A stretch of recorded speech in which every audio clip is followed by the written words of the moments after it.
உலக இரட்சகருமாகிய இயேசு கிறிஸ்துவின் ஈடு இணையற்ற புண்ணிய நாமத்தினாலே உங்கள் யாவரையும் வாழ்ந்துகிறேன். உங்கள் அனைவருக்கும் இனிய உயிர்த்தெழுந்த ஞாயிறு நல்வாழ்த்துக்கள். அல்லேலூயா. ஆண்டவராகிய இயேசு கிறிஸ்து மரித்து அடக்கம் பண்ணி 3ஆம் நாள் உயிரோடு எழுந்தார். அல்லேலூயா.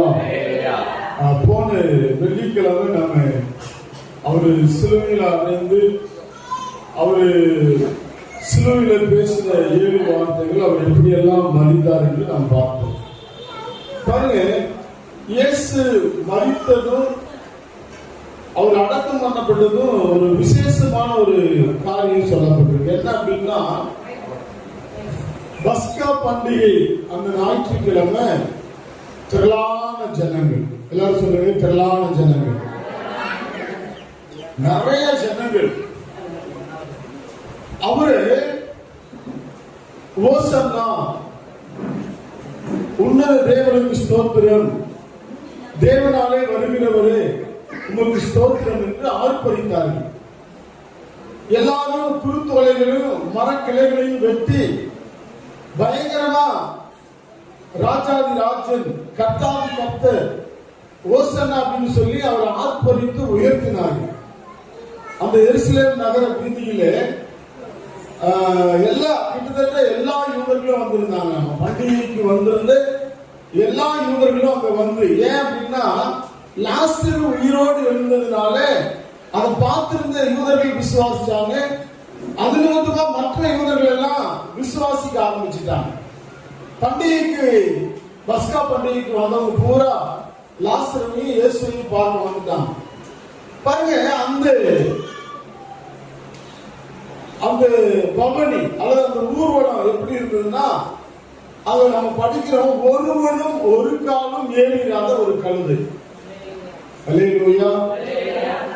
எல்லாரும் சொல்லுங்க, ஒருவனும் ஒரு காலம் ஏறிடாத ஒரு கழுதையும் அதனுடைய குட்டியாக மறியின் மேலும் அவரு நடந்து வந்தார், ஏரியில் இருந்தாரு. எல்லாரும் ஆர்ப்பரித்தாங்க. பாருங்க, ஒருவரும் ஒரு காலம் ஏறிடாத அந்த கழுதையின் மேல ஏறி வர்றப்போ ஏகப்பட்ட யூதர்கள் அவரை புகழ்ந்து அவரை போற்றி அவரை உயர்த்தி பாடி மகிழ்ந்து துதித்து சந்தோஷமா ஆடி பாடி அந்த நகரத்துல வீதியில உலாவி வந்தாங்க. ஆனா அடுத்து ஒரு 5 நாளுக்குள்ள என்னாச்சு அப்படின்னா, அவர் சிலுவையில மரிச்சிட்டாரு. அதே ஜனம் அதே கூட்டம் அப்படியே மாறிட்டாங்க. எல்லாருமே அவனை சிலுவையில் அறையும் அப்படின்னு கத்துனாங்க. மற்றவர்களை ரட்சிக்க திராணி உள்ளவன் தன்னைத்தானே ரட்சித்துக் கொள்ளலாமே, இவனை காப்பாற்றணும், அப்புறம் நாங்க நம்புறோம் அப்படின்னு பரியாசம் சொன்னாங்க. இயேசு அவர் இந்த உலகத்துக்கு வந்த நோக்கம் எதுவோ அதை நிறைவேறும்படி தன்னுடைய ஜீவனை கொடுத்தார். அல்லேலூயா. அவர் சிலுவையில பேசின அந்த 7 வார்த்தைகளையும் நம்ம வெள்ளிக்கிழமை தியானிச்சோம். இப்படி எல்லாம் பேசி தன்னுடைய ஜீவனை ஆவியை தேவனிடத்திலே அவர் ஒப்புக் கொடுத்தார். கரங்களிலே ஒப்புக் கொடுக்கிறேன் அப்படின்னு. இப்ப பாருங்க, அவர் மரிச்சிட்டாரு. மரிச்ச உடனே அவர் அடக்கம் பண்றதுக்கு பாத்தீங்கன்னா இந்த வசனம் இப்படி சொல்லுது. லூக்கா எழுதின சுவிசேஷ புத்தகம் 23ஆம் அதிகாரம்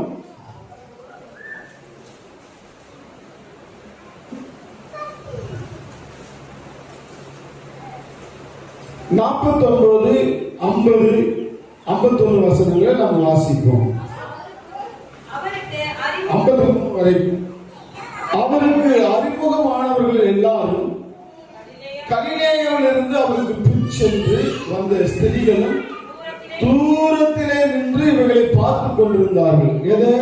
இயேசு சிலுவையிலே அறையப்படுவது.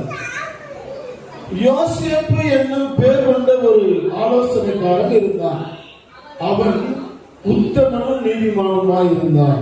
அல்லேலூயா. இந்த யோசேப்பு என்கிறவன் அரிமத்தியாவில் இருந்து வந்திருந்தானாமா. 54 வருஷம் பாருங்க. அவன் யூதருடைய பட்டணங்கள் ஒன்றாகிய அரிமத்தியா என்கிற ஊரிலிருந்து வந்தவன். தேவனுடைய ராஜ்யத்துக்கு காத்திருந்தவனும் யூதர்களுடைய ஆலோசனைக்கும் செய்கைக்கும் சம்மதியானவனுமாய் இருந்தான். இயேசு கிறிஸ்துவ எல்லா யூதர்களும் சிலுவையில அறைன்னு சொன்னா கூட இவன் கொஞ்சம் வித்தியாசமான மனுஷன். ஏன் அப்படின்னா இவன் உத்தமனும் நீதிமானுமாய் இருந்தான். அல்லேலூயா. இவன் யூதர்களுடைய ஆலோசனைக்கு சம்மதிக்கல. யூதர்களுடைய ஆலோசனை என்ன? எல்லா உலகமே இயேசுவை பின்பற்றி போறாங்க. நான் அவனை இப்படியே விட்டுட்டோம்னா அவ்வளவுதான், ஒண்ணுமே பண்ண முடியாது. அவனை எப்படி ஆகணும், சிலுவையில் அடையணும், பொய் சாட்சி ஏற்படுத்தணும், பணத்தை கொடுத்து எப்படியாவது அவரை பிடிக்கணும் அப்படின்னு எல்லாம் சதிய ஆலோசனை பண்றப்போ இந்த அரிமத்தியா ஊரானாகிய யோசேப்பு அதற்கு என்ன பண்ணல, சம்மதிக்கவில்லை. பொய் சாட்சி சொல்லக்கூடாது, குற்றமற்ற ரத்தத்தை சிந்தக்கூடாது அப்படிங்கிறதுனால அவன் தேவ பக்தி உள்ளவனாக இருந்ததுனால இவர்களுக்கெல்லாம் அவன் சம்மதிக்கவில்லை. அது மட்டுமல்ல, இவன் பிலாத்துவினிடத்துல போய், அவங்க பாருங்க, பிலாத்துவினிடத்தில் போய் இயேசுவின் சரீரத்தை கேட்டு அதை இறக்கி, சிலுவையில் அறையப்பட்ட இறக்கி, ஏன்னா மறுநாள் ஓய்வு நாளா இருந்ததுனால ஓய்வு நாள்ல பிரேதம் மரத்துல தொங்கக்கூடாது, அதனால உடனே அடக்கம் பண்ணணும் அப்படின்னு சொல்லி மறுநாள் அது மரித்த சாயந்தர வேளையில போய் பிலாத்துவினிடத்தில் அதை கேட்டு அதை இறக்கி வெள்ளிய துப்பட்டியில சுற்றி கண்மலையில் வெட்டப்பட்டதுமாய் ஒரு காலம் ஒருவனும் வைக்கப்படாததுமாய் இருந்த ஒரு கல்லறையிலே வைத்தான். இங்க பாருங்க, இயேசுவுடைய அந்த மரண ஊர்வலம் அல்லது கெத்செமனே தோட்டத்திலே அவரு துன்பப்பட ஆரம்பிச்சுட்டார். அங்கே பாத்தீங்கன்னா அந்த கழுதையின் மேல ஏறி வரும் பொழுது ஒருவனும் ஒரு காலம் ஏறியில்லாத ஒரு கழுதை மேல ஏறி எல்லா யூதர்களும் போற்றும்படியாய், புகழும்படியாய், வாழ்க்கும்படியாய், வணங்கும்படியாய் ஊர்வலமா பவனி வந்தார். ஆனா அவர் மறித்ததுக்கு அப்புறம் யாருமே போகல, ஸ்திரீகள் எல்லாம் தூரத்தில் இருந்தாங்க. ஒரே ஒரு உத்தமனும் நீதிமானுமாயிருந்து யோசேப்பு என்கிற அந்த அரிமத்தா ஊரானாகிய அவன் இயேசுவின் சரீரத்தை பிலாத்துவினிடத்துல போய் கேட்டு அவர் வைக்கிறதும் ஒருவனும் ஒரு காலம் அடக்கம் பண்ணப்படாத ஒரு கல்லறை. அல்லேலூயா. அங்கே மிகுந்த ஊர்வலம், இங்கே யாருமே இல்லாம கேட்டு தூரத்துலதான் பெண்கள் நின்னாங்க. அதை கேட்டு கொண்டு போய் அடக்கம் பண்ணிட்டாங்க. இப்படிதான் இயேசுடைய அந்த மரணம் முடிந்து ஒரு உற்சாகத்தோடு வரவேற்பு காட்டி கொடுக்கப்பட்ட யாருமே அப்படி எல்லாரும் ஓடிட்டாங்க. விசாரிச்சாங்க. அங்கே பிலாத்துவனுடைய மனைவியோ அங்க இருக்கிற உயர் அதிகாரிகள் யாரும் இயேசுவின் குற்றம் காணப்படல. ஆனாலும் பொய் சாட்சி சொல்லி எப்படியாவது இந்த சிலுவையில் அறையும் பரபாசை விடுதலை ஆகும்னு சொல்லி அங்கே இயேசுவை சிலுவையில் அடைஞ்சாங்க. இந்த அரிமத்தியா ஊரானாகி இந்த யோசேப்பு போய் அதை கேட்டு ஒருவனும் ஒரு காலம் அடக்கம் பண்ணப்படாத ஒரு புதிய கல்லறையில இயேசுவை அடக்கம் பண்ணியாச்சு. இங்கே மத்தேயும் மார்க்கும் இந்த சம்பவத்தை சுருக்கமா எழுதுறாங்க. லூக்காவும் யோவானும் அந்த சம்பவத்தை கொஞ்சம் விரிவா எழுதுறாங்க. நம்ம இன்னைக்கு முடிஞ்சா மத்தேயும் மார்க்கும் எழுதின அந்த சம்பவத்தை நம்ம சுருக்கமா பார்க்க போறோம். வருகிற வாரத்துல நம்ம லூக்காவும் யோவானும் எழுதின அந்த சம்பவத்தை நாம் பார்க்க போறோம். எத்தனை பேர் ரெடியா இருக்கீங்க? அல்லேலூயா. சரி, இப்போ மத்தேயு எழுதின சம்பவத்தை நாம ஃபர்ஸ்ட் பார்ப்போம். மத்தேயு எழுதின சுவிசேஷ புஸ்தகம் அதனுடைய 27ஆம் அதிகாரத்தை எடுத்துக்கொள்வோம். 27ஆம் அதிகாரம்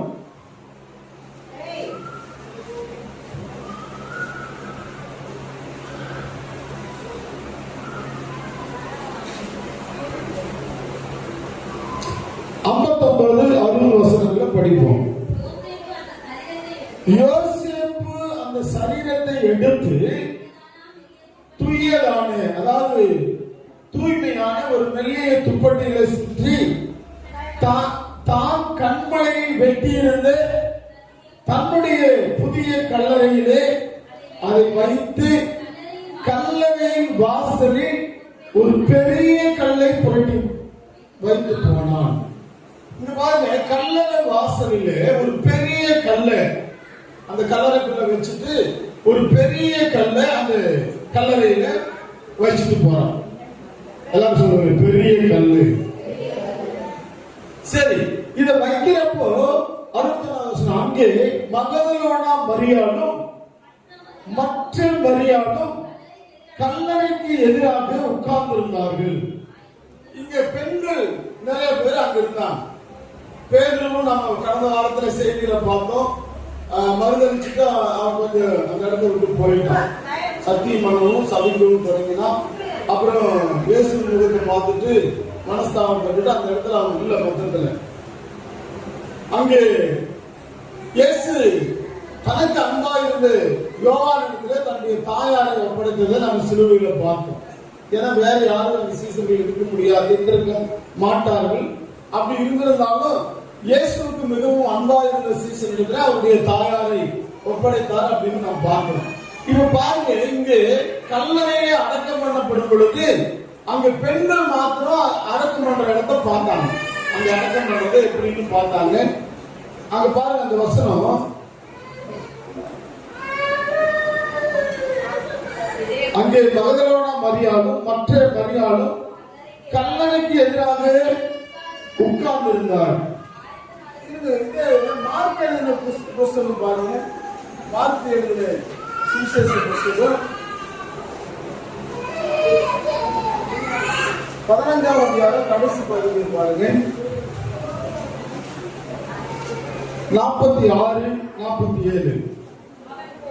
அதே சம்பவத்தை தான் சொல்றாரு மார்க்கு. அவன் போய் மெல்லிய துப்பட்டியை வாங்கி கொண்டு வந்து அவரை இறக்கி அந்த துப்பட்டியில சுற்றி கண்மலையில் வெட்டி இருந்த கல்லறையிலே அவரை வைத்து கல்லறை வாசலில் இங்க இருக்கிறது அங்க இருக்கிறது ஒரு வித்தியாசம் இருக்கு. இங்கே ஒரு கல்லை புரட்டி வைத்தான் அப்படின்னு தான் இருக்கு. மத்தேயு என்ன எழுதுறாரு, அந்த கல் எப்படிப்பட்ட கல்லு? பெரிய கல்லு அப்படின்னு குறிப்பிடுறார். இது ரெண்டுக்கு வித்தியாசம் அப்படின்னா இல்ல. லூக்கா அந்த சம்பவத்தை காதார கேட்டு அதை எழுதுறாரு. பெரிய கல்லுன்னு சொல்ல வேண்டிய அவசியம் இல்லை. கல்லறைனாவே ஒரு பெரிய முகமாக தான் இருக்கும், அது ஒரு கல்லை புரட்டி வச்சாங்க அப்படின்னு யதார்த்தமா எழுதுறாரு. ஆனா மத்தேயு அது எப்படிப்பட்ட கல்லு, கொஞ்சம் பெரிய கல்லா இருந்தது அப்படிங்கிறத குறிப்பிடுறாரு. இப்ப பாருங்க, அவரை வைத்த இடத்தை மகதலேனா மரியாளும் யோசே தாயாகிய மரியாளும் பார்த்தார்கள். அவங்க எங்க வச்சாங்க அப்படிங்கறத பார்த்தாங்க அப்படின்னு சொல்றாங்க. லூக்கா இன்னும் கொஞ்சம் வித்தியாசமா எழுதுவாங்க. மத்தேயு மார்க்கு ஒரே மாதிரி தான் எழுதுறாங்க. ஆனா லூக்கா கொஞ்சம் வித்தியாசமா எழுதுவாரு பாருங்க. லூக்கா எழுதின சுவிசேஷ புஸ்தகம்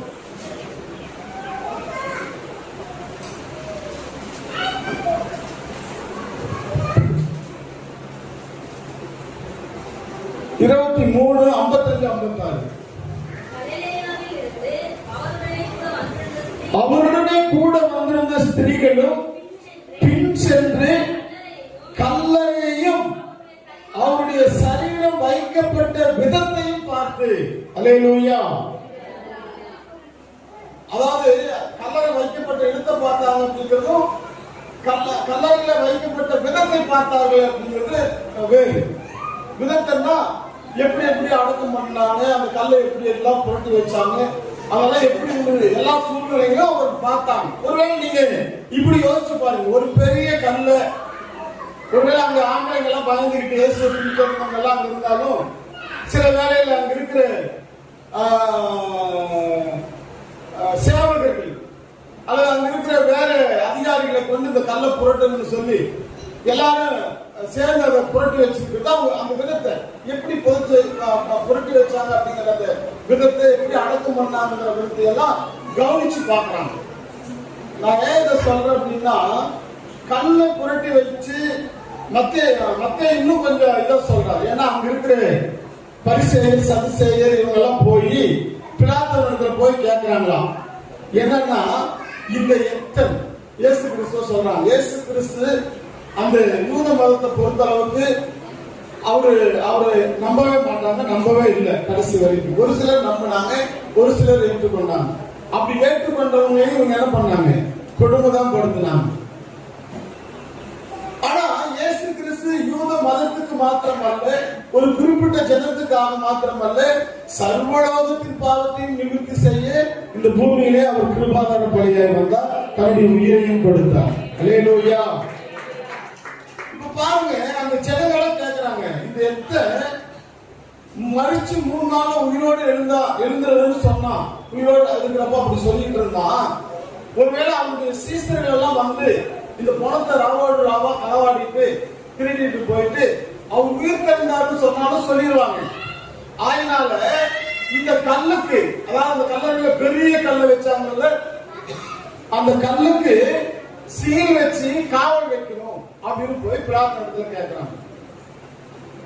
பிலாத்து சொல்றாரு, சரி உங்ககிட்ட தான் சேவகரும் கோச்சவர்கள் இருக்காங்கல்ல, அதுக்கான வசதி எல்லாம் இருக்குல்ல, நீங்க என்ன பண்ணுங்க, அதுக்கு சீல் வச்சு காவல் வச்சிருங்க. அப்ப பாருங்க, ஒரு பெரிய கல்லை புரண்டு வச்சாங்க, அது பெரிய கல்லு. அது மட்டும் இல்ல, அந்த கல்லுக்கு அரசாங்கம் முத்திரை போட்டு காவலுக்கு ஆட்கள் நிற்கிறாங்க. விதம் அப்படிங்கிறது இதெல்லாம் அந்த பெண்கள் அறிந்திருந்தார்கள். ஆனா அவர்களுக்கு என்ன அப்படின்னா, இயேசு நம்மோடு வாழ்ந்தார், அவர் அநேக அற்புதங்களை செய்தார், அவர் தேவனுடைய குமாரன், நமக்காக சிலுவையிலே மரித்தவர், அவருடைய சரீரத்திற்கு நாம் ஏதாவது கனம் பண்ணணும், அவருடைய இறந்து போன சரீரத்திற்கு நம்ம ஏதாவது அவருக்கு முக்கியத்துவம் படுத்தணும். ஏன்னா யூத பெண்மணிகள் எப்பவுமே இறந்து போன அந்த கல்லறைக்கு சென்று அதை பதப்படுத்துறதுக்காக சில வாசனை திரவியங்களை வைப்பது வழக்கம். அதுவும் சாதாரணமானதல்ல, விலை உயர்ந்த திரவியங்களை கொண்டு போய் அங்க அந்த கல்லறையில வைப்பாங்க. ஏன்னா அந்த இடம் சுத்தமா இருக்கணும், நறுமணமா இருக்கணும் அப்படிங்கிறதுக்காக வைப்பாங்க.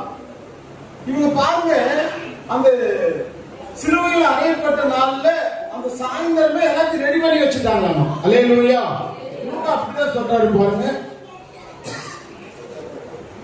56வது வசனம், 23:56. திரும்பி போய் அந்த சரீரம் வைத்த விதத்தை பார்த்து திரும்பி போய் கந்த வர்க்கங்களையும் பரிமள தைலங்களையும் ஆயத்தம் பண்ணி கற்பனையின்படியே ஓய்வு நாள் ஓய்ந்திருந்தார்கள்.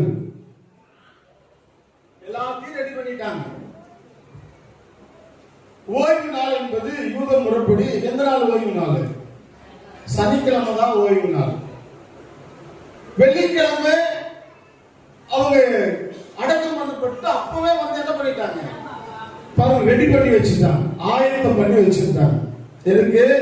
நாளைக்கு ஓய்வு நாள், நம்ம எந்த வேலையும் செய்யக்கூடாது. ஆனா ஆண்டவருக்கு நம்ம கனம் பண்ணணும், மரியாதை பண்ணணும். அவர் வைத்திருந்த இடத்துல நம்ம போய் இந்த வாசனை திரவங்களை எல்லாம், விலையேறப்பட்ட தைலங்களை எல்லாம் கொண்டு போய் அங்க வைக்கணும் அப்படிங்கிறதுக்காக அவங்க என்ன பண்றாங்க, ஒரு நாளைக்கு முன்னமே ரெடி பண்ணிட்டாங்க. சனிக்கிழமை ஓய்வு நாள்ன்றதுனால அவங்க ஓய்வு இருந்தது. ஞாயிற்றுக்கிழமை வாரத்தின் முதல் நாள் அதிகாலையிலே இருட்டோடு எழுந்து கைகளை தட்டி கர்த்தருடைய நாமத்தை ஸ்தோத்திரிக்கிறோம். அன்புக்குரிய தேவ பிள்ளைகளே, இந்த சமுதாயத்திலே சில சமயத்துல பெண்களுக்கு குறைவான மதிப்பையும் குறைந்துதான் மதிப்பிடுவாங்க. பெண்கள்னா கொஞ்சம் இப்படிதான் இருக்கணும் அப்படின்னு. ஆனா வேதாகமம் இந்த இடத்துல பெண்களை மிக உயரத்திலே வைக்கிறது. ஏனென்றா இயேசு கிறிஸ்து உயிர் தெரிந்ததை முதல்ல பார்த்தது பெண்கள் தான். கைகளை தட்டி கர்த்தருடைய நாமத்தை பார்த்தது பெண்கள் காட்டிலும் முதல்ல தரிசனமானது பெண்களுக்கு தான். உற்சாகமா கைகளை தட்டி கர்த்தருடைய நாமத்தை ஸ்தோத்திரிக்கிறோம். இங்க பாருங்க, ஏன் அவர்களுக்கு அவர் தரிசனமானார் அப்படின்னா, அவர்கள் வாஞ்சையோடு இருந்தார்கள், அவர்கள் ஆர்வத்தோடு இருந்தார்கள். இயேசுவை காண வேண்டும், இயேசுவை கனம் பண்ண வேண்டும், இயேசுவுக்காக நாங்கள் எதையாலும் தர வேண்டும் என்று சொல்லி அவர்கள் விரும்பி தங்களை ஆயத்தப்படுத்திக் கொண்டார்கள். வேதாகமம் இப்படி சொல்லுது, என்னை கனம் பண்ணுகிறவர்களை நான் கனம் பண்ணுவேன். கைகளை தட்டி கர்த்தருடைய நாமத்தை ஸ்தோத்திரிப்போமா. யாரெல்லாம் தன்னுடைய வாழ்க்கையிலே இயேசுவுக்கு முக்கியத்துவம் தரணும், இயேசுவை தான் முதன்மையா வைக்கணும், ஆண்டவருக்கு தான் நான் முதன்மையான இடத்தை தருவேன் அப்படின்னு யார் நம்புறாங்களோ அவர்களுக்கு கர்த்தரும் முதன்மையான இடத்தை தருகிறார். அல்லேலூயா, அல்லேலூயா. வேதாகமம் பாருங்க, அதிகாலையில் என்னை தேடுகிறவன் கண்டடைவான். நம்ம கூட இன்னைக்கு நேரப்பட தேவனை தேட வேண்டும். முதல்ல தேவனை தேட வேண்டும். உற்சாகத்தோடு தேவனை தேட வேண்டும். அவரை கனப்படுத்தும்படியாய் நாம் தேட வேண்டும். பைபிள் வசனம் சொல்றது, ஒருவரை ஒருவர் கனம் பண்ணுவதில்லை. நம்மளையே கனம் பண்றதுல முந்திக் கொள்ளணும்னா தேவனை கனம் பண்றதுல அதை விட முந்திக் கொள்ளணும். நம்ம மட்டும் கைகளை தட்டி நீதிமொழிகள் புத்தகத்திலே ஞானி கூட இப்படி எழுதுகிறார், உன் பொருளாலும் உன் விளைவின் முதல் பலனாலும் கர்த்தரை கனம் பண்ணு. அல்லேலூயா, அல்லேலூயா. இந்த பெண்கள் கர்த்தரை கனம் பண்ணும்படியாக, கர்த்தரை காணும்படியாக அந்த கல்லறைக்கு எப்படியாவது போகணும், நேரமா போகணும்னு சொல்லி இருட்டோடு எந்திரிச்சிட்டாங்க. மத்தேயு 28ஆம் அதிகாரம் நம்ம எடுத்துக்குவோம். 1ஆவது வசனம். வாரத்தின் முதலாம் நாள் விடிந்து வருகையில்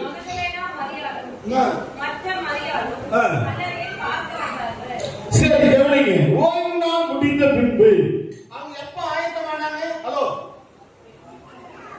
ஓய்வு நாளுக்கு முன்னமே ஆயத்தமாயிட்டாங்க.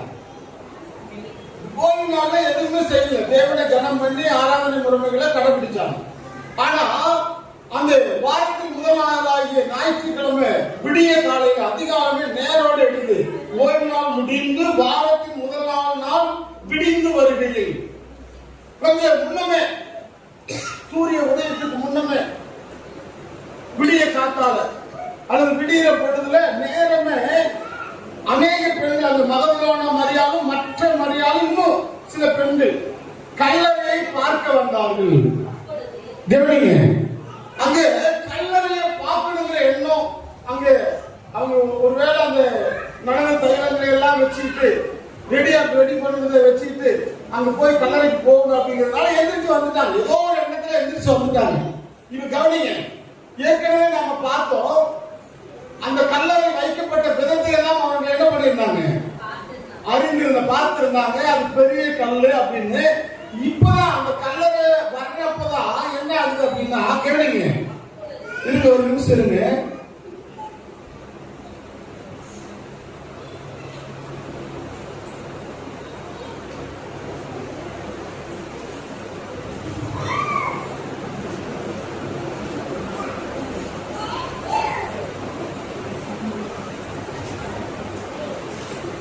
மார்க் எழுதின சுவிசேஷம் ஓய்வு நாளான பின்பு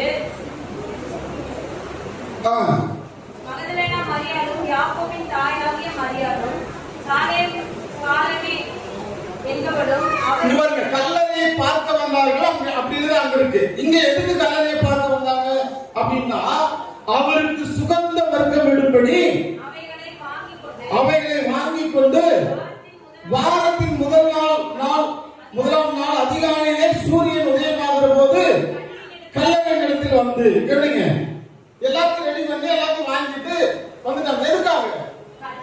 சுகந்த வர்க்கம் இடும்படி. அதாவது முதல்ல அங்க வந்து கல்லறைக்கு வந்தாங்க அப்படின்னு மட்டும் இருக்கு. இங்க எதுக்காக வந்தாங்க? ஏற்கனவே ரெடி பண்ணி வச்சிருந்தாங்கல்ல, அதெல்லாம் வாங்கிட்டு என்ன ரெடியா வந்துட்டாங்க. என்னவோ ஒரு எண்ணத்துல வந்துட்டாங்க. எங்க வந்துட்டாங்க? கல்லறைக்கு வந்துட்டாங்க. கல்லறைக்கு பக்கத்துல வந்துட்டாங்க. இப்பதான் அவங்க எண்ணத்துல அந்த வைக்கப்பட்ட விதம், ஒரு பெரிய கல்லை புரட்டி வச்சாங்க, அதெல்லாம் காவலுக்கு வச்சிருக்காங்க. இதெல்லாம் அவங்க மைண்ட்ல வருது. அங்க பாருங்க, கல்லறையின் வாசலில் இருக்கிற கல்லை நமக்காக எவன் புரட்டி தள்ளுவான் என்று ஒருவரோடு ஒருவர். இப்ப அவங்க இது என்னன்னா, ஏதோ ஒரு வேகத்துல வந்துட்டோம், ஏதோ ஒரு உற்சாகத்துல வந்துட்டோம், இயேசுவை கனம் பண்ணணும் வந்துட்டோம், இயேசுக்காக சுகந்த வாசன கனவுகளை செய்யணும்னு வந்துட்டோம். ஆனா மறந்துட்டோம், அங்க பெரிய கல்ல நிறைய ஆண்கள் சேர்ந்து புரட்டி வச்சிருந்தாங்க. கண்டிப்பா பெண்களாகிய நம்மால நமக்காக எவன் புரட்டி தள்ளுவாள் அப்படின்னு பேசுங்க. எவன் அவங்க என்னன்னா, நிறைய ஆம்பளைங்க சேர்ந்துதான் அந்த கல்லை தள்ள முடியும். அந்த கல்லை புரட்டி அவங்க தள்ளிட்டு வந்து அதை வச்சாங்க. இப்ப நமக்காக எவன் புரட்டி தள்ளுவான்? இது அவர்களுடைய ஒரு அங்கலாய்ப்பா இருந்தது. ஏதோ ஒரு எண்ணத்துல வந்துட்டாங்க, கல்லறை பக்கத்துல வந்துட்டாங்க. இப்ப அந்த கல்லறை பெரிய கல்லால மூடப்பட்டிருக்கிறது. அதை நமக்காக எவன் புரட்டி தள்ளுவான்? அன்புக்குரிய தேவ பிள்ளையே, சகோதரனே, சகோதரியே, உங்களுடைய வாழ்க்கையிலேயும் எத்தனையோ காலகட்டங்கள், எத்தனையோ பிரச்சனைகள், எத்தனையோ சோர்வுகள், எத்தனையோ சோதனைகளை கடந்து நீங்கள் உங்கள் வாழ்க்கையிலே நீங்கள் கொஞ்சம் கொஞ்சமா இருந்து வந்திருக்கலாம். ஆண்டவரை தேட வேண்டும், ஆண்டவருக்காக எதையாவது செய்ய வேண்டும், அல்லது ஆண்டவர் எனக்காக எதையாவது செய்ய வேண்டும் என்று சொல்லி நீங்கள் உங்களை அர்ப்பணித்து வந்திருக்கலாம். ஆனா உங்க இந்த இடத்துல ஒரு பெரிய கல் இருக்கிற மாதிரி உங்க வாழ்க்கையில பெரிய பெரிய தடைகள், பெரிய பெரிய பிரச்சனைகள், செய்ய முடியாது. யார் எனக்கு உதவி செய்வார்? இந்த பிரச்சனையில, இந்த தேவையில எனக்கு யார் உதவி செய்வார் என்று ஒருவேளை நீங்கள் ஏங்கி தவிப்பீர்களானால், அன்புக்குரிய சகோதரிகளே, சகோதரர்களே, இங்கே மார்த்தாலும் மற்ற மரியாளும் இன்னும் இருக்கிற மகளோட மரியாளும் இன்னும் சில பெண்கள் ஏதோ ஒரு வேகத்துல போயிட்டாங்க. ஆனா அங்க போனாதான் தெரியுது ஒரு பெரிய கல் அங்க வைக்கப்பட்டிருக்கிறது. அந்த கல்ல நமக்காக எவன் புரட்டி தள்ளுவான்? இன்னைக்கு அநேகருடைய வாழ்க்கையில வியாதி ஒரு பெரிய கல்லா இருக்கிறது, கடன் பாரம் ஒரு பெரிய கல்லா இருக்கிறது, குடும்பத்தில் இருக்கிற பிரச்சனைகள், பெண்களுக்கு திருமண தடைகள், ஆண்களுக்கு திருமண தடைகள், ஏதோ ஒரு புரட்டி போட முடியாத பெரிய தடைகளாய் ஒருவேளை உங்களுடைய வாழ்க்கையில இருக்குமானால், நான் சொல்றேன், இந்த மகதலேனா மரியாளும் இருந்த மரியாளும் அவங்க நினைச்சாங்க, எங்களுக்காக இந்த பெரிய கல்லை, அந்த கல்லை எவன் புரட்டி தள்ளுவான் என்று கேட்டுட்டு இருந்தாங்க. ஏன் அப்படின்னா 4வது வசனம், அந்த கல் மிகவும் பெரிதா இருந்தது. அந்த கல் எப்படி இருந்ததாமா? ஆமா, இன்னைக்கு நம்மால செய்ய முடிந்த காரியத்தை எல்லாம் நம்ம செஞ்சிருவோம். பெரிய கல்லை போல, மிகவும் பெரிய கல்லை போல பிரச்சனைகள், பெரிய கல்லை போல தேவைகள், பெரிய கல்லை போல வியாதிகள், பெரிய கல்லை போல வறுமைகள், பெரிய கல்லை போல ஏதாவது உங்க வாழ்க்கையில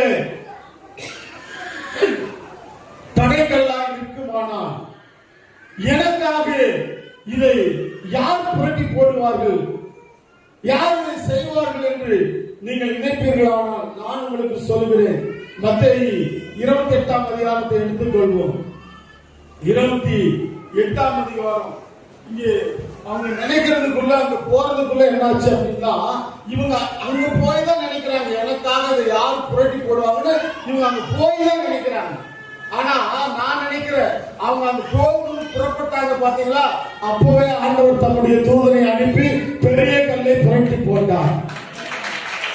அவங்க கிளம்புனாங்க பாத்தீங்களா, அப்பவே கர்த்தர் அவர்களுக்காக யாவையும் செய்து முடிக்கிற தேவனாய் இருக்கிறார்.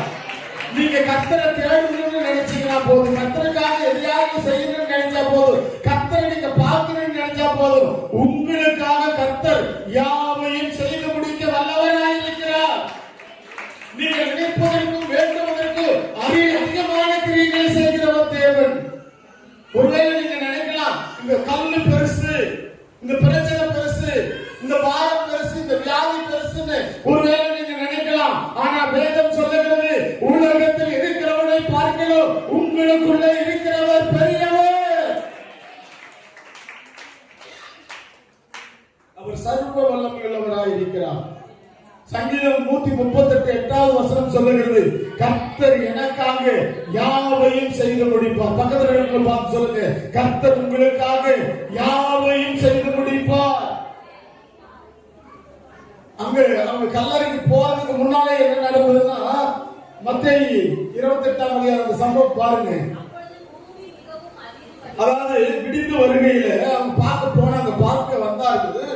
அப்பொழுது பூமி மிகவும் அதிரபடி கர்த்தருடைய தூதன் வானத்திலிருந்து இறங்கி வந்து வாசலில் இருந்த கல்லை புரட்டி தள்ளி அதன் மேல் உட்கார்ந்தார். கைகளை தட்டி கர்த்தருடைய நாமத்தை ஸ்தோத்திரிப்போமா.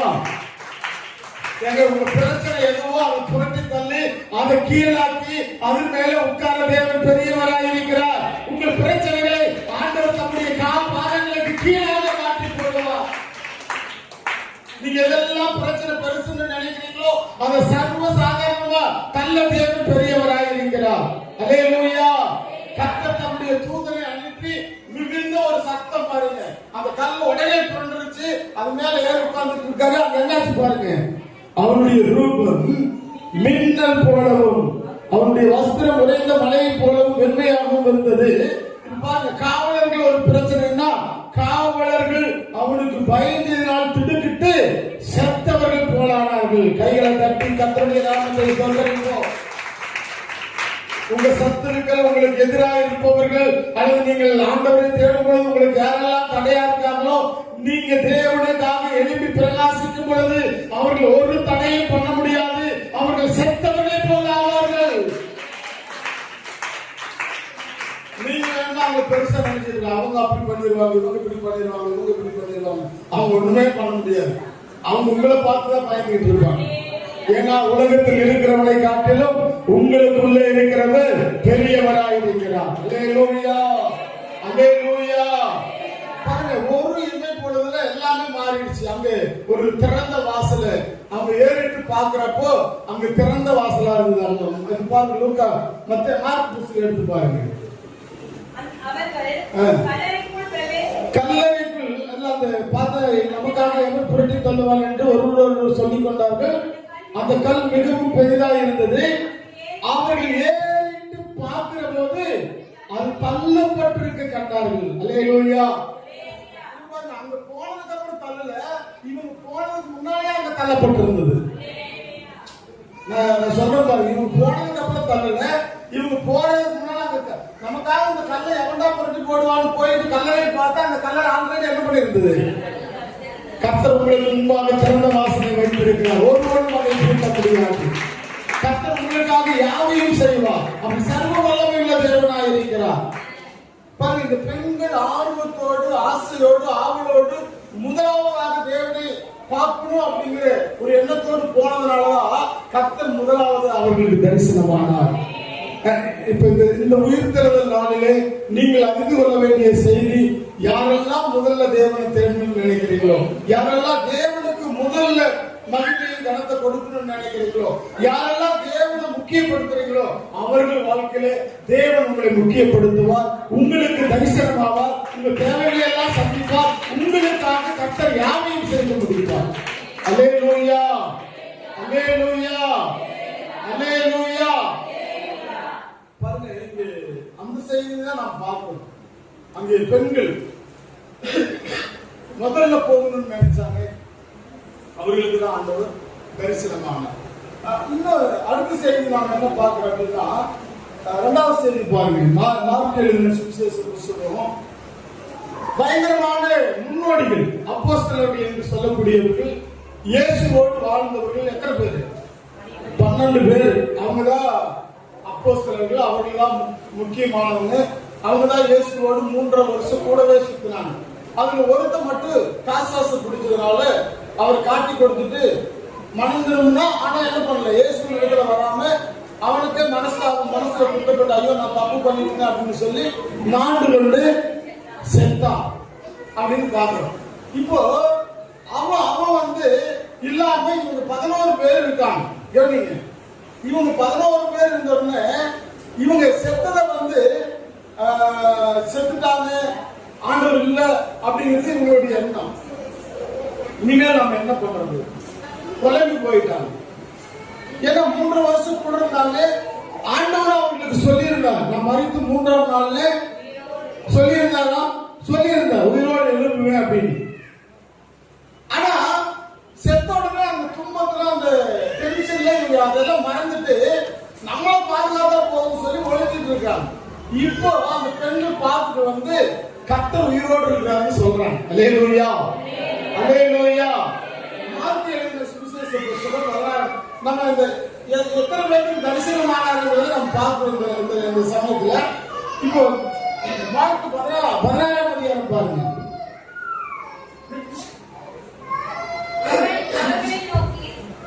இல்ல 9வது வசனம் பாருங்க. வாரத்தின் 1ஆம் நாள் அதிகாலையிலே இயேசு எழுந்த பின்பு மகதலேனா மரியாளுக்கு முதல் தரிசனமானார். அல்லேலூயா. அங்க அவங்க முதல்ல பார்க்கணும்னு போனாங்க. அதனால என்ன பண்ணாங்க? ஹலோ, மகன் தரிசனமானார். இரண்டாவது பாருங்க, அவர்களிடத்திலிருந்து 7 ஆவிகளை துரத்திருந்தார். பாருங்க, அவர் புறப்பட்டு அவரோடு கூட இருந்தவர்கள் துக்கப்பட்டு அழுது கொண்டிருக்கையில் அவர்களிடத்தில் போய் அந்த செய்தியை அறிவித்தார். எந்த செய்தியை? அவர் சொல்லியிருப்பான், ஆவலா சொல்லியிருப்பான், நானும் சில பெண்களும் வாசன திரவியங்கள் எல்லாம் எடுத்துட்டு போனோம். அவர் போய் பார்த்தா கல்லு நம்ம யார் புரட்ட வாங்கன்னு எதிர்பார்த்து போனோம். எங்களுக்கு முன்னா ஆல்ரெடி புரட்டப்பட்டிருந்தது. அங்க சேவர்கள் எல்லாம் சத்தவர்கள் போல கிடந்தாங்க. அங்க ஒரு தூதன் இருந்தா உயிரோடு இருக்கிற போய் மருத்துவர்களுக்கு தேடுறதுன்னு சொன்னாரு. எனக்கு தரிசனம் ஆயிட்டாரு அப்படின்னு ஆவலா இவன் ஒரு உற்சாகமா சொல்லியிருப்பான். அவர் எனக்கு தரிசனம் ஆனாருன்னு சொன்ன உடனே அந்த 11 பேர் என்ன சொல்லியிருக்கணும்? ஏங்க, இப்ப நம்ம இயேசு உயிரோடு இருந்து தரிசனம் ஆனாருன்னு நம்ம சொல்லுவோம், அல்லேலூயா, ஆமென், ஸ்தோத்திரம். நம்ம அப்படிதான் சொல்லுவோம். ஒரு வயசு ஆகுது, ஏதாவது உற்சாகமா சொன்னா கையை அப்படி தூக்கிடு. அல்லேலூயா அப்படின்னு சொன்னா கையை என்ன பண்ணிடு? உற்சாகம்னா அது அல்லேலூயா. ஜெபிப்போம் அப்படின்னா கையை தலையில வச்சு. சின்ன பிள்ளை கூட நம்ம அல்லேலூயா சொல்லணும் அப்படின்னு தெரியுது. இப்போ 14 பேர் கூடவே இருந்தாங்க, எல்லாமே தெரிந்தாங்க. அவங்க பயத்துல நடுங்கிட்டு இருக்கிறப்போ இந்த மகளோட மரியாள் போய் எனக்கு கர்த்தர் தரிசனமானாருன்னு சொன்னதை கேட்ட உடனே அது என்னாச்சுன்னு பாருங்க. அவர் உயிரோடு இருக்கிறார் என்று அவளுக்கு காணப்பட்டார் என்றும் அவர்கள் கேட்ட பொழுது நம்பவில்லை. யாரு? அவரோடு 3 வருஷம் இருந்து ஊழிய அனுபவத்தை பெற்றவர்கள் ஏன் நம்பல? எனக்கு இது பார்த்த உடனே எனக்கு ஒரு குழப்பம். ஏன் நம்பல அப்படின்னா அவர்கள் பயந்து நடுங்கி கொண்டிருந்தார்கள். இயேசு இறந்துட்டாரு. யூதாஸ் காரியத்தை காட்டி கொடுத்தது கூட சில வேத அறிஞர்கள் இப்படி சொல்றாங்க. அது சரியா தப்பா அப்படின்னு தெரியல. அவங்க சொல்றாங்க என்னன்னா, இயேசு எங்காவது போய் ஜெபம் பண்ணி யூதர்கள் பிடிக்க வந்தா அவர் கையில் என்ன பண்ணிடுறாரு? மறைஞ்சு போயிடுறாரு, வேற இடத்துக்கு போயிடுறாரு. அவர் பிடிக்கவே முடியல. இப்போ அங்கங்க நமக்கு செலவாகுது. 5000 பேர் எல்லாரும் இருந்தா அற்புதம் பண்றாரு, சில ஏழைகளுக்கு கொடுக்குறாரு, நல்லதெல்லாம் செய்யறாரு. சில சமயத்துல அவங்க கேட்க ஒரு அம்மா வந்து விளையாட பெற்ற தைலத்தை ஊத்துறப்போ இத வித்து பணமாக்கிருந்தா என்ன ஆகலாம்? ஏழைகளுக்கு கொடுக்கலாமே, கொஞ்சம் பணமாவது நம்ம கையில் இருக்குமே அப்படின்னா அவங்க கிட்ட கொஞ்சம் பணம் குறைவா இருந்திருக்கலாம் அப்படின்னு சொல்றாங்க. இருக்க வாய்ப்பு இல்ல. ஆனா வேத அறிஞர்கள் சொல்றாங்க சில சமயத்துல பெட்டி பணப்பை எப்பவுமே காலியா இருந்திருக்கும். ஏன்னா அவங்க கையில வரி கேட்க வர்றாங்க. பணம் இல்லாதனால நீ போய் ஆத்துல ஒரு மீனை பாரு, மீனை போட்டு அது மாயிலிருந்து வெள்ளிக்காசு வரும், அதை எடுத்து கூட அப்படிங்கிறாரு. அப்போ கஜானா காலி. யூதாஸ் தான் அந்த பெட்டியை காணிக்கு பைய வச்சிருந்தா அவன்கிட்ட காசு இல்லாததுனால அவனுக்கு இப்படி ஒரு மைண்ட் வந்திருக்குமாமா. இயேசுவை காட்டி கொடுக்க பணம் தரங்கிறாங்க. அந்த பணத்தை நம்ம வாங்கிட்டோம்னா இதுதான் இயேசுன்னு சொல்லிடலாம். ஆனா அவர் என்ன பண்ணிடுவாரு? தப்பிச்சிருவாரு, பையனை மறந்துடுவாரு. இந்த காசு நம்ம என்ன பண்ணிடலாம்? ஒரு இடுப்பா இருக்குமே. அதாவது அவன் நினைப்பு அப்படி இருந்தா கூட தேவ சித்தம் இல்லாம எல்லா நினைப்பும் தப்புதான். அவருடைய நினைவுகள் வேற, நம்முடைய நினைவுகள் வேற. நம்ம எல்லாம் கிறிஸ்து இயேசுவின் இருந்த சிந்தை தான் நமக்கு இருக்கும். நான் இந்த பணத்தை எடுத்து அப்படி பண்ணிடுறேன் இப்படி பண்ணிடுறது நம்முடைய திட்டமா ஒழிய தேவ திட்டம் அல்ல. யூதாஸ் அப்படி நினைச்சதுனாலதான் அவர் பிடிச்சாங்க. எல்லா விசாரணை கொண்டு போய் பிடிச்சிட்டாங்க, வசமா விடவே இல்லை. அதனாலதான் அவர் என்ன பண்ணாராமா, ஐயோ அவர் தப்பு வரலையே, அவருக்கு மரணத்துக்கு எதிராக தீர்ப்பிக்கப்பட்டதை அறிந்து தேவாலயத்துக்கு ஓடுறான். அந்த மூப்பர்கள் வேதபாரிகள் பண்டிதர்களுக்கெல்லாம் ஐயோ குற்றமில்லாத ரத்தத்தை நான் காட்டி கொடுத்துட்டு இந்த காசு எனக்கு வேண்டாம் அப்படின்னு போய் தர்றான். அவங்க என்ன சொல்லிட்டாங்க, அது முன்பாடு, அது எனக்கு சம்பந்தம் இல்லை அப்படின்னு சொல்லிட்டாங்க. அதனால அவன் தேவாலயத்துல காசு எடுத்துட்டு போய் நான்கு கொண்டு செத்தான். அதாவது நீங்க ஏசு தப்பு வரப்போறதில்ல, நான் ஒரு பெரிய தப்பு பண்ணிட்டேன் அப்படின்னு குற்ற உணர்வோடு போய் செஞ்சுட்டாங்க. நான் என்ன சொல்ல வரேன்னா பாருங்க, அதாவது தப்பான ஒரு முடிவு. காசுனால நமக்கு காசு வந்தா அதனால எப்படியோ நம்ம சமாளிச்சிடுவோம், அப்படியெல்லாம் இல்ல. தேவ திட்டம் அப்படி ஒருபோதும் செயல்படாது. பாருங்க, இந்த 11 பேரு இப்ப இருக்காங்க. அவங்க என்ன நினைச்சாங்கன்னா தேவன் அவர் சர்வ வல்லமையுள்ளவர், எப்படியாவது தப்பிடுவார், எப்படியாவது அவரு பிழைச்சிருவார், நம்மோடு இருப்பார் அப்படின்னு நினைச்சாங்க. ஆனா திடீர்னு செத்துட்டார். செத்தவனே உங்களுக்கு ஒண்ணுமே புரியல. ஏன்னா பேதுருவை போய் அங்க விசாரிக்கிற இடத்துல இவனும் அவனோடு இருந்தா அப்படின்னு சொன்ன உடனே அவன் அங்கிருந்து தப்பி வரதே பெரிய கண்ணமா போச்சு. அப்ப நீ வெளியில நாம தலை காட்ட முடியாது. ஏன்னா எல்லாரும் நம்மளை பிடிச்சாங்க, ஏதாவது பண்ணிடுவாங்க. நம்முடைய எஜமானியே, நம்முடைய தலைவரையே சிலுவையில் அடைஞ்சிட்டாங்களே. ஆனா இவங்க மாம்ச ரீதியா என்ன, தேவன் இயேசு இந்த உலகத்துக்கு என்ன நோக்கத்தோடு அனுப்பினாரோ அந்த நோக்கத்தை நிறைவேற்றும்படிதான் அவர் மரித்தார். ஆனா மரித்தது அதோடு அல்ல, அவர் உயிர்த்தெழுதல் உண்டு, அவர் உயிர்த்தெழுதல் போராடுறதையும் சொல்லியிருந்தார். ஆனா இவங்க இந்த குழப்பத்திலேயே என்ன பண்ணுவீங்கன்னா அதை நம்பல. அவர் உயிர்த்தெழுவாருங்கிறது, அது மகளோட மரியாதைக்கு தரிசனமாகுங்கிறது அவங்களால என்ன பண்ண முடியல, நம்ப முடியவில்லை, ஏற்றுக்கொள்ள முடியல, நம்ப முடியல. பாருங்க, பயம். அதனால போய் ஒளிஞ்சிட்டு ஒரு வீட்டுல பயத்தோடு அந்த வசனம் அப்படிதான் சொல்லிட்டு பாருங்க, 10வது வசனம். அவரிடத்திலிருந்து அவர் 7 பிசாசுகளை துரத்தி இருந்தால் அவர் புறப்பட்டு அவரோடு கூட இருந்தவர்கள் துக்கப்பட்டு அழுது கொண்டிருக்கிறேன். பாருங்க, துக்கப்பட்டு என்ன பண்றாங்க, அழுதுகிட்டு இருக்கிறாங்க. அவர்களிடத்தில் போய் அந்த செய்தியை அறிவித்தார். அவர் உயிரோடு இருக்கிறார் என்றும் அவளுக்கு காணப்பட்டார் என்றும் அவர்கள் கேட்டபொழுது நம்பவில்லை. அண்டர்லைன் போட்டுக்கங்க, நம்பவில்லை. சீஸ்டர்கள் நம்பவில்லை. அடுத்தது பாருங்க, அதன் பின்பு அவர்களில் 2 பேர் ஒரு கிராமத்துக்கு நடந்து போகிற பொழுது அவர்களுக்கு மறுரூபமாய் தரிசனமானார். இது தெரியும், லூக்கா புத்தகத்துல நாம் பார்க்கிறோம். எம்மாவூர் வழியில 2 பேரு, அதாவது இந்த செய்தியை சொன்ன உடனே பேதுருவும் யோவானும் வேகமா ஓடிட்டாங்க. எங்க? கல்லறை பார்க்க ஓடிட்டாங்க. லூக்கா அப்படிதான் பதிவிடுறாரு. யோவான் முதல்ல போய் கல்லறை பக்கம் நிற்கிறாரு, உள்ள போகல. ஒருவேளை பயத்தினாலேயோ அல்லது பேதுரு வரட்டுனோ அப்படி நின்றுட்டாரு. ஆனா பேதுரு வந்த உடனே வேகமா என்ன பண்ணிட்டாரு, உள்ள போயிட்டாரு. ஆனா இந்த சமயத்துலதான் லூக்கா அங்க பதிவிடுறாரு. என்ன அப்படின்னா, லூக்கா புத்தகம் எடுத்துக்குவோம். ஏன் நம்பல அப்படிங்கறத நான் பார்த்துட்டு மறுபடியும் இந்த செய்தியை நாம் நிறைவு செய்ய போறோம். லூக்கா 24ஆம் அதிகாரம்.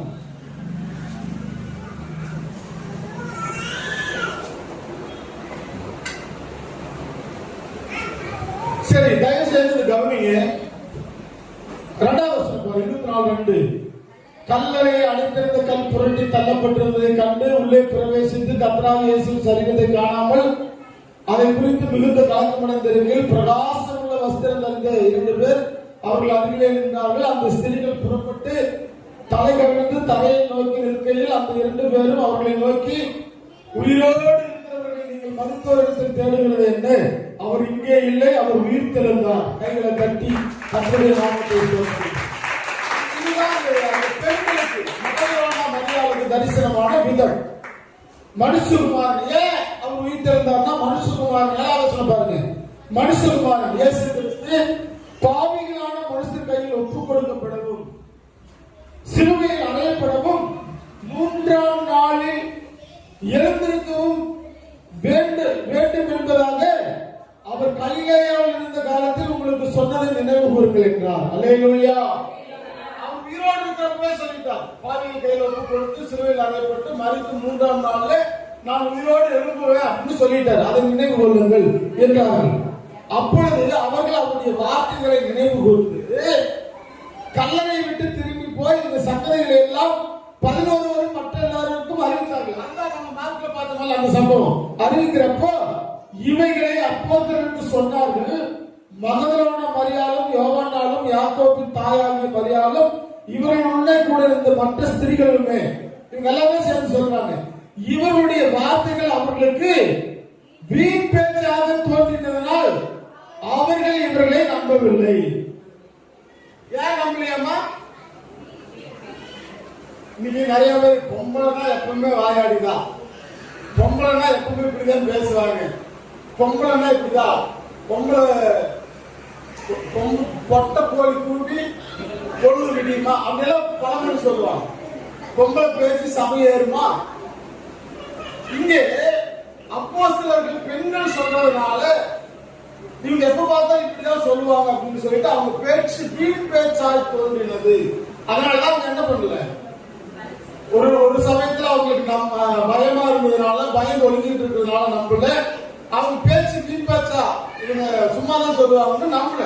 ஆனா இவருடைய வார்த்தைகள் அவர்களுக்கு வீண் பேச்சாக தோன்றினால அவர்கள் நம்பவில்லை. பேதுருவோ எழுந்திருந்து கல்லறைக்கு ஓடி அதற்குள்ளே குனிந்து பார்க்கையில் சீலைகளை தனிப்பட வைத்திருக்க கண்டு சம்பவத்தை குறித்து தன்னிலே ஆச்சரியப்பட்டு பட்டுக்கொண்டு போனான். ஆச்சரியப்பட்டு அங்க போயிட்டான். அன்றைய தினமே பாருங்க, அப்படி நடக்கிறப்பதான் அன்றைய தினமே அது பாத்தீங்கல்ல.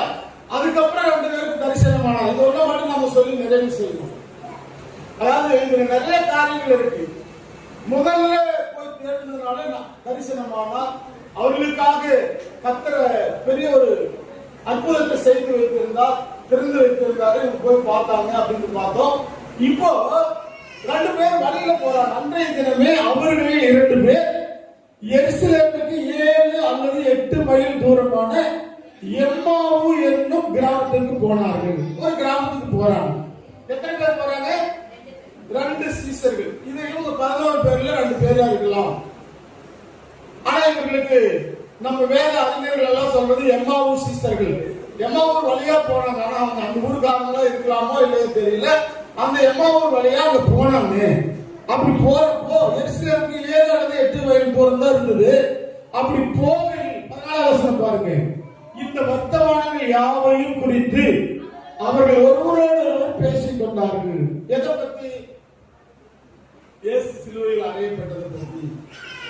அவர் எப்படி ஞானஸ்நானம் பெற்றாரு, எப்படி ஊழியம் செஞ்சாரு, எப்படி எல்லாம் அற்புத அடையாளங்கள் செஞ்சாரு, எப்படி எல்லாம் அவர் தேவநாமத்தை உயர்த்தினாரு, அவரால் எத்தனை பேர் உயிர்ப்பிக்கப்பட்டாங்க, எத்தனை பேர் மன்னிக்கப்பட்டாங்க, எத்தனை பேர் சுகமானாங்க, எத்தனை பிசாசுகளை கொடுக்குறாங்க, 12 சீசர்கள் நம்மளுக்கு தேர்ந்தெடுத்தாரு. இப்படி எல்லாம் அற்புத அடையாளங்கள் சொல்ற அதிகாரத்தை நமக்கு கொடுத்திருந்தாரு. நம்மளாம் போய் ஜெபம் பண்றப்பல பேய்கள் எல்லாம் ஓடிச்சு. ஆனா அவர் இப்படி யூதாஸ் காட்டி கொடுத்து அநியாயமா சிலுவையில பிடிச்சு அரைஞ்சிட்டாங்களே, செத்துட்டாங்களே. செத்து இன்னையோட 3 நாள் ஆகுது. இந்த பெண்கள் வந்து உயிர் தெரிந்ததை பார்த்தன்னு சொல்றாங்களே. 2 பேர் வேற ஓடிட்டாங்களே கல்லறையை பார்க்க. என்ன ஆச்சோ ஏதோ இத பேசிட்டு இருக்கான். நான் பாருங்க, நான் என்ன சொல்றேன்னா, மல்கியா புஸ்தகத்துல நம்ம ஒரு வசனம் பார்க்கிறோம். கர்த்தருக்கு பயந்தவர்கள் ஒருவரோடு ஒருவர் பேசிக் கொள்வார்கள், கர்த்தர் கவனித்து கேட்பார். அன்பான தேவ பிள்ளைகளே, இந்த எம்மாவூர் சீசர்கள் வேற வாக்கியங்களை குறித்து ஒருவரோடு ஒருவர் பேசிக் கொள்கிறார்கள். ஆண்டவரை குறித்து ஒருவரோடு ஒருவர் பேசிக் கொண்டார்கள். நடந்த சம்பாஷணைகளை குறித்து அவர்கள் ஒருவரோடு ஒருவர் பேசிக் கொண்டார்கள். ஊர் கதை, உலக கதை அல்ல, தேவையில்லாத காரியத்தை அல்ல.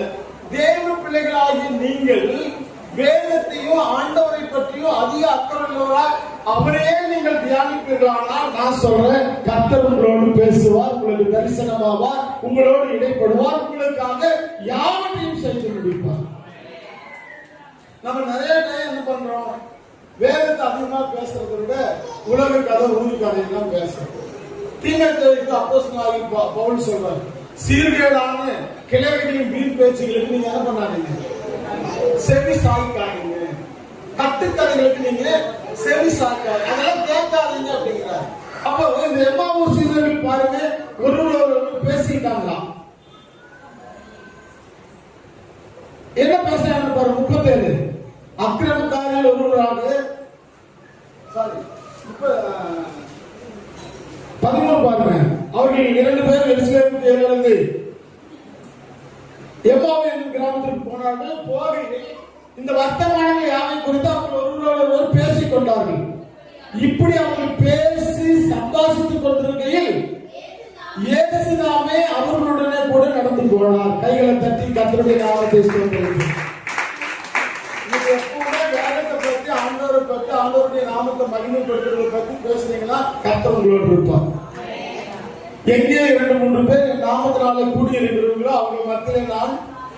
ஆனா அவர் நாமத்தை சொல்லி கூட்டிட்டு ஊர் கதை உலக கதை பேசிட்டு இருந்தா அந்த இடத்துல ஆண்டவர் இருக்க மாட்டார். இப்ப திடீர்னு எனக்கு சமீபத்தில் திடீர்னு ஒரு எண்ணம் வந்தது, ஒரு தாக்கம். என்ன அப்படின்னா, கர்த்தர் நம்ம ஜெபத்தை எப்ப கேட்க மாட்டாரு அப்படின்னு ஒரு கேள்வி வருது. ஏன்னா நீங்க சில சமயம் ஜெபம் பண்ணாலும் உங்க ஜெபம் கேட்கப்படுறது இல்லையா அப்படிங்கிற ஒரு வசனத்தை படிக்கிறப்ப எனக்கு திடீர்னு ஒரு எண்ணம் வந்தது. என்ன அப்படின்னா, இது ஒரு தேவையில்லாத வார்த்தை இருந்தாலும் நீங்க தெரிஞ்சுக்க. இப்ப அரசியல் டைம் அல்ல, தேர்தல் டைம். எல்லா அரசியல்வாதிகளும் ஓட்டு கேட்பாங்க. நல்லவங்க யாரு கெட்டவங்க யாருன்னு நமக்கு தெரியும். ஆனா நம்ம 2 பேருக்கு ஜெபம் பண்ணுவோம். ஹலோ, நம்ம என்ன பண்ணுவோம்? அது யாருகிட்ட? எல்லாவற்றையும் அறிந்திருக்கிறது, எல்லாத்தையும் தெரிகிற நீதியுள்ள நியாயாதிபதி அவர்கிட்ட நாம் 2 பேருக்கு மட்டும் இல்ல, எத்தனை பேர் வர்றாங்களோ அத்தனை பேர் ஜெயிக்கிற மாண்டவரே வேகமா சொல்லி மாண்டவர் என்ற ஜெபம் கேட்கப்படாது. யாரோ ஒருத்தர் ஜெயிப்பாங்க. ஹலோ, யாரோ ஒருத்தர் பதவிக்கு வருவாங்க. எல்லாரும் ஜெயிக்கிறது ஜெபம் பண்ணா அந்த ஜெபம் கண்டிப்பா கேட்கப்படாது அப்படின்னு ஒரு தாட் ஆண்டவர் கொடுத்தாரு. அதுக்காக பாருங்க, வேத வாக்கியங்களை குறித்து, தேவ தியானங்களை குறித்து, கர்த்தரை குறித்து நாம் பேசிக் கொண்டிருந்தோம்னா கர்த்தர் நம்மோடு கூட இருக்குவார். அல்லேலூயா, அல்லேலூயா. எத்தனை பேர் ஏசப்பா கூட எப்பவுமே இருக்கணும்னு நினைக்கிறீங்க? அவர் வாக்கு பண்ணியிருக்கார், உலகத்தின் முடிவு வரையிலும் சகல நாட்களிலும் நான் உங்களோடு கூட இருப்பேன் அப்படின்னு இருக்காரு. நான் உன்னை விட்டு விலகுவதும் இல்லை, உன்னை கைவிடுவதும் இல்லை என்று வாக்கு பண்ணி இருக்கிறார். அல்லேலூயா. அப்போ எப்ப நம்ம கூட இருப்பாரு? அவரை பத்தி பேசினா அந்த இடத்துல அவர் கூட நடந்தார். அல்லேலூயா, அல்லேலூயா. தாவீது சொல்றார், துன்மார்க்கருடைய ஆலோசனைகள் நடவாமலும், பாவிகளுடைய வழியில் இல்லாமலும், பரியாசக்காரர் உட்காரும் இடத்தில் உட்காராமலும், கர்த்தருடைய வேதத்திலே பிரியமாயிருந்து இரவும் பகலும் தியானமாயிருக்கிற மனுஷன் பாக்கியவான். அவன் எப்படி இருப்பானமா? நீர்காலில் ஓரமாய் நடப்பட்டு தன் காலத்தில் தன் கனியை தந்து இலையில் இருக்கிற மரத்தை போல இருப்பான். அவன் செய்வதெல்லாம் வாய்க்கும். கைகளை தட்டி கர்த்தருடைய நாமத்தை ஸ்தோத்திரிக்கும். நம்ம கர்த்தருடைய வேதத்தின் மேல பிரியமா இருக்கும் பொழுது இங்கே அவர்களோடு அவர் நடந்தாராம், அவரு பேசிட்டு இருந்தாராம். பாருங்க என்னாச்சு பாருங்க. பேசிட்டு இருக்கிறப்போ நடந்து போனார். ஆனாலும் அவரை அறியாதபடிக்கு அவர்கள் கண்கள் மறைக்கப்பட்டிருந்தது. ஏன் அவங்க கண்கள் மறைக்கப்பட்டது? இதுதான் நம்முடைய கேள்வி. ஏன் அப்படின்னா, அவர் உயிர் திறந்தார்னு சொன்னதை அவங்க என்ன பண்ணல, நம்பல. பாத்தீங்களா? உயிர் திறந்தார்னு சொன்ன அந்த பேச்ச வீண் பேச்சுன்னு நினைச்சாங்க. பாத்தீங்களா? ஆனா பேசுறது பூரா வேதத்தை பத்தி தான் பேசுறாங்க. ஆண்டவரும் கூட தான் போறாரு. இன்னும் சொல்ல போனா அவரோடு பேசிட்டு தான் போறாரு. ஆனா அவர் கர்த்தர் என்று இவங்களுக்கு என்ன பண்ணல, கண்கள் மறைக்கப்பட்டிருந்தது. உங்களுக்கு தெரியுமா, எலியாவுடைய நாட்களிலே அவருடைய சீசன் கேயாசி என்பவன் ஒரு முறை எலியாவை பிடிக்க வர்றப்போ அந்த ராஜா பட்டணத்துக்குள்ள சுத்தி குதிரைகளோடு ரதங்களோடு அவங்க இருந்த வீட்டை சுத்தி ரவுண்ட் பண்ணிடுறான். என்னமோ சத்தம் கேட்டு போய் வெளியில பார்த்துட்டு வானா அப்படின்னு சொன்ன இந்த வேலைக்காரன் போய் பார்க்கறான். பூரா யாரு? எதிர் நாட்டு ராஜாவுடைய படை, குதிரை வீரர்கள், ரதங்கள், ரத சாரதிகள் எல்லாத்தையும் பார்த்துட்டு இவன் பயந்து போய் அவன் போய் சொல்றான், நாம் செத்தோம். என்ன சொல்றான்? நாம செத்தோம். ஏன் அப்படின்னா எதிர் நாட்டு ராஜா நம்ம சுத்திட்டாரு. அப்போ எலியா சொல்றாரு,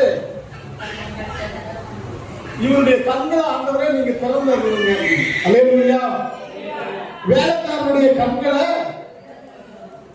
அப்ப எலியா சொல்றாரு, அவர்களோடு இருக்கிறவர்களை பார்த்து நம்மோடு இருக்கிறவர்கள் நீங்க எத்தனை பேர் நம்புறீங்க? உலகத்தில் இருக்கிறவரை காட்டிலும் நமக்குள்ளே இருக்கிறவர் பெரியவர்.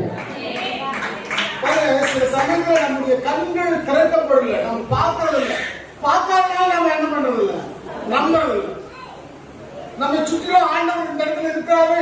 அப்படின்னா விசுவாசிக்கணும்.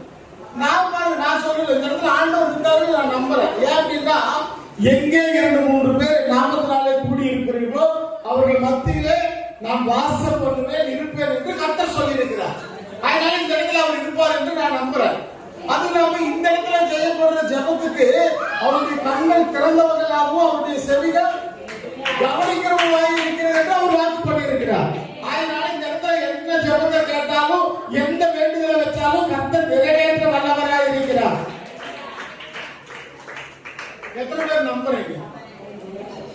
இது வேதம் சொல்லுகிறது. வேதம் சொன்னா நாம் நம்பணும்.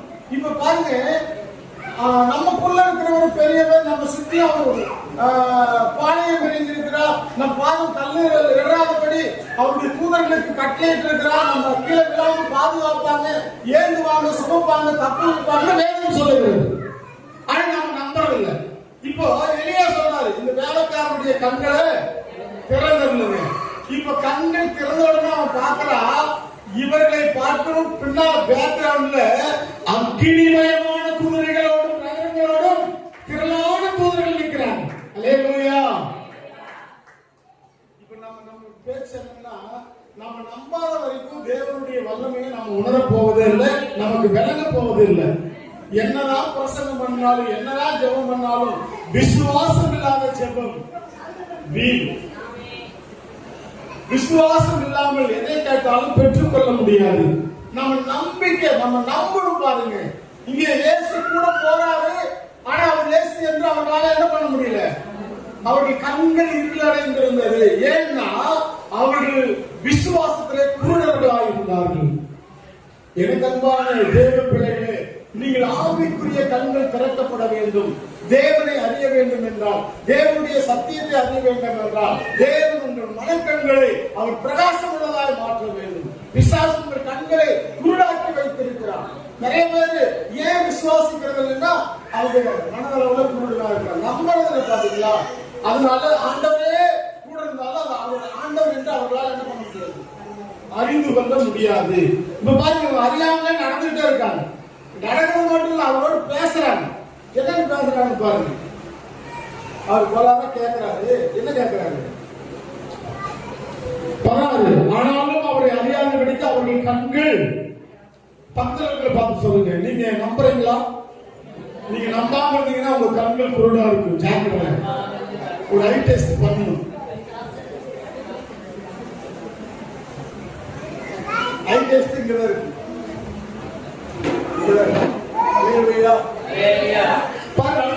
அப்பொழுது அவர் அவர்களை நோக்கி, ஆண்டவர் அவர்களோடு பேசுறார், நீங்கள் துக்கமுள்ளவர்களாய் வழிநடந்து ஒருவரையொருவர் சொல்லிக் கொள்கிற காரியங்கள் என்ன என்றார். நம்ம துக்கத்தை சந்தோஷமா மாற்றுவது ஆண்டவர். அல்லேலூயா. அவங்க துக்கமுள்ளமா இருக்கிறது அவர் விருப்பவே இல்லை. அதான் கேட்கிறார், நீங்க துக்கமுள்ளமா வழி நடந்து ஒருவர் பேசிக் கொள்கிறது காரியங்கள் என்னவென்றால், அவங்க சொல்றாங்க, அவர்களில் ஒருவர் கிளையப்பா என்பவன், அவன் பேர் கிளையப்பா என்பவன் பிரயத்தனமாக இந்நாட்களில் எருசலேமிலே நடந்தவர்களை அறியாதபடிக்கு நீர் அந்நியராய் இருக்கிறீரோ என்றார். நான் சொல்றேங்க, நீங்க இயேசுவை நம்பாம இருந்தீங்கன்னா இயேசு உங்களுக்கு அந்நியர் தான். விசுவாசிக்காதவர்களுக்கு அவர் அந்நியர் தான். சிலுவையை பற்றிய உபதேசமே கெட்டு போகிறவர்களுக்கு பைத்தியமாக இருக்கிறது. அது பைத்தியமான உபதேசம் தான் அவங்க சொல்லுவாங்க, இதெல்லாம் தேவையான சொல்லுவாங்க. ஆனா ரட்சிக்கப்படுகிற நமக்கோ தேவ பலனாய் இருக்கிறது. அல்லேலூயா. நீங்க அவங்களை விசுவாசித்தீங்கன்னா நீங்கள் தேவனுடைய பிள்ளைகள். பிள்ளைகள் ஆகும்படி அதிகாரத்தை கொடுக்கிறார். இங்க விசுவாசியாதனால இயேசுவை பார்த்து சொன்னாரு, இதெல்லாம் தெரிஞ்சு. இந்த சம்பவம் யாருடைய சம்பவம்? அவருடைய சம்பவம் தான். இந்த சம்பவம் யாரை பத்தி பேசுறாங்க? அவரை பத்தி தான் பேசுறாங்க. அவரே வந்து பேசுறாரு, தேப்பா இதெல்லாம் நடந்து நீ அந்நியரா இருக்கிறியா அப்படின்னு கேட்கிறாங்க. அடுத்தது பாருங்க 19. அவர் எவைகள் என்றார். அதற்கு அவர்கள் நசரேயனாகிய இயேசுவை குறித்தவர்களே சொல்றாரு. இயேசுவை பத்தி யாருக்கு சொல்றாங்க? இயேசுகிட்ட சொல்றாங்க. இயேசுவை பத்தி தான் இயேசுக்குரியவர்கள். அவர் தேவனுக்கு முன்பாகவும் ஜனங்கள் எல்லாருக்கும் முன்பாகவும் செய்கையிலும் வாக்கிலும் வல்லமை உள்ள தீர்க்கதரிசியா இருந்தார். அதெல்லாம் நம்புறாங்க. ஆனா இயேசு உயிர்த்தெழுந்தாருன்றத நம்பல. நம்ம நிறைய டைம் வேதத்தை ஒரு குறிப்பிட்ட லெவலுக்கு தான் நம்ம நம்புவோம். வேதத்துல அற்புத அடையாளம் நடந்தா அல்லேலூயா அவங்களே நம்பிப்போம். நமக்கு நடக்குன்னு சொன்னா என்ன பண்ணுவோம்? கொஞ்சம் யோசிப்பு பாருங்க. பாருங்க, வசனம் ஒரு இடத்துல சொல்லுது, தெசலோனிக்கேயர் புத்தகத்துல, எங்களால் பிரசங்கிக்கப்படுகிற வார்த்தைகளை தேவ வார்த்தைகளால் ஏற்றுக்கொண்டீர்கள், அதற்காக நான் தேவனுக்கு ஸ்தோத்திரம் சொல்றேன். மெய்யாகவே அது தேவனுடைய வார்த்தைகள் தான், விசுவாசிக்கிற உங்களுக்குள்ளும் பலன் செய்கிறது. கைகளை தட்டி கர்த்தருடைய நாமத்தை ஸ்தோத்திரிப்போம். யாரெல்லாம் விசுவாசிக்கிறாங்களோ அவர்களுக்குள்ள தேவ வார்த்தைகள் பலன் செய்கிறதா இருக்கிறது. விசுவாசம் இல்லாம தேவனுக்கு பிரியமா இருப்பது கூடாத காரியம். தேவனிடத்தில் ஒருத்தர் ஏதாவது பெறணும்னா அவர் உண்டென்றும் தம்மை தேடுகிறவர்களுக்கு பலனளிக்கிறார் என்றும் விசுவாசிக்க வேண்டும். அல்லேலூயா. பாருங்க, இயேசுவை பத்தி தான் சொல்றாங்க. அவர் எப்படிப்பட்டவர்? வாக்கிலும் செய்கையிலும் வாக்கிலும் வல்லமையில தீர்க்கதரிசியா இருந்தார். நம்முடைய பிரதான ஆசாரியரும் அதிகாரிகளும் அவரை மரண ஆக்கினைக்கு உட்படுத்தி சிலுவையில் அடைந்தார்கள். அவரோ இஸ்ரவேலை மீட்டு ரட்சிப்பவர் என்று நாங்கள் நம்பி இருந்தோம். அவங்க சொல்றத பாருங்க, அவரே இஸ்ரவேலை மீட்டு ரட்சிப்பவர் என்று நாங்கள் நம்பி இருந்தோம். அப்படிதான் அர்த்தம். முதல்ல நம்பி இருந்தோம். இப்ப நம்பி இருந்தோம் அர்த்தம். நம்பி இருக்கிறோம் அப்படின்னா இப்ப நம்பி இருந்தோம்னா அவர் சாகிற வரைக்கும் அவர் நம்பி இருந்தோம். திடீர்னு பார்த்தா எல்லாரும் பிடிச்சி எழுந்துட்டாங்க. நீங்க 3 நாள் ஆச்சு. அந்த பொங்கல் வர வந்து சொன்னாங்க அவர் உயிரோடு இருந்துட்டாங்க. அதைத்தான் எங்களால் என்ன பண்ண முடியல, நம்ப முடியல. அவர்தான் நம்ம ரட்சிப்பாருன்னு நம்பி இருந்தோம். இவர்கள் சம்பவித்து இன்று 3 நாள் ஆகிறது. ஆனாலும் எங்கள் கூட்டத்தில் சேர்ந்த சில ஸ்திரீகள் அதிகாலமே கல்லறைக்கு போய் அவருடைய சரீரத்தை காணாமல் திரும்பி வந்து அவர் உயிரோடு இருக்கிறார் என்று சொன்ன தேவதூதரை தரிசித்தோம் என்று சொல்லி இங்க பிரமிக்க பண்ணார்கள். அப்படிங்கிற வசனம் எப்படின்னா, எங்களை நம்ம நம்புற மாதிரி எனக்கு இல்ல. பிரமிக்க பண்றாங்க, நம்பணும்னா ஆச்சரியப்படுறவங்களுக்கு அப்படியே நோப்பா அப்படிங்கிற மாதிரி. ஆனா இங்க என்னன்னா அவங்க அதை நம்புற மாதிரி இல்லைனால அவங்க அந்த இடத்துல என்ன சொல்றதுன்னா, இன்னைக்கு வந்து சொன்னாங்க, என்னால அதை என்ன பண்ண முடியல, நம்ப முடியல. சில சமயத்துல நம்ப முடியாத கூட பிரமிப்பாங்க. ஏன்னா மார்க்கெட் சுவிசேஷத்துல பாருங்க, அவங்க நம்பானது குறித்து இயேசுவே பெருமைப்படுத்தார், ஆச்சரியப்பட்டாராம். மார்க்கெட் சுவிசேஷ புத்தகம்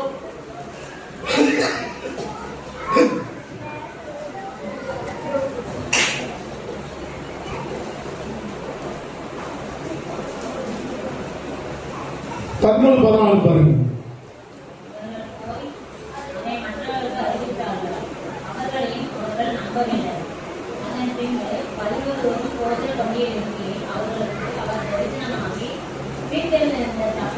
மார்க் 6ஆம் அதிகாரம் 3ஆம் வசனத்துல பாத்தீங்கன்னா கூட அந்த இயேசு வாழ்ந்த அந்த நாசரேத்தூர்ல அவரால் ஒரு அற்புதம் செய்யல. ஏன்னா அவங்க அவிசுவாசத்துக்கு மட்டுமா அற்புதம் செய்யல. அவங்க அற்புதம் செய்ய முடியல, இவ்வளவு அவிசுவமா இருக்கிறாங்கன்னு சொல்லி அந்த இடத்துல இயேசு என்ன பண்ணாரு, ஆச்சரியப்பட்டாராம். அவங்க அவிசுவாசத்தை குறித்து ஆச்சரியப்பட்டார். சரி, கவனிங்க, நம்ம முடிக்க போறோம். இப்போ 3 நாள் ஆயிடுச்சு. எங்கள வாழ்ந்த சில ஸ்திரீகள் வந்து சொன்னாங்க அவங்க உயிரோடு இருக்கிறாருன்னு சொன்னாங்க. அதை சொன்ன உடனே எங்களால பிரமிப்பா இருக்கா, நான் நம்ப முடியல. அப்பொழுது எங்களில் 24ஆம் வசனம், எங்களில் சிலர் கல்லறைக்கு போய் ஸ்திரீகள் சொன்னபடியே கண்டார்கள். பாருங்க, இப்ப 2வது என்னன்னா பேதுருக்கு தரிசனம் ஆயிட்டார். அல்லேலூயா. ஏன் அப்படின்னா மகதலேனா மரியாள் பெண்கள் போய் அதிகாரமே நேரமா தேடினாங்க, தரிசனம் பண்ணாங்க. சொன்ன உடனே நம்பிக்கை இல்லை, ஆனாலும் நான் ஓடி போய் பார்ப்போம் வேகமா ஓடினாங்க. பாத்தீங்களா, அங்க பேதுருக்கு தரிசனம் ஆனார். அல்லேலூயா. இப்போ 3வது இங்க பாருங்க, கண்டார்கள் என்று அவரையோ காணவில்லை என்றார்கள்.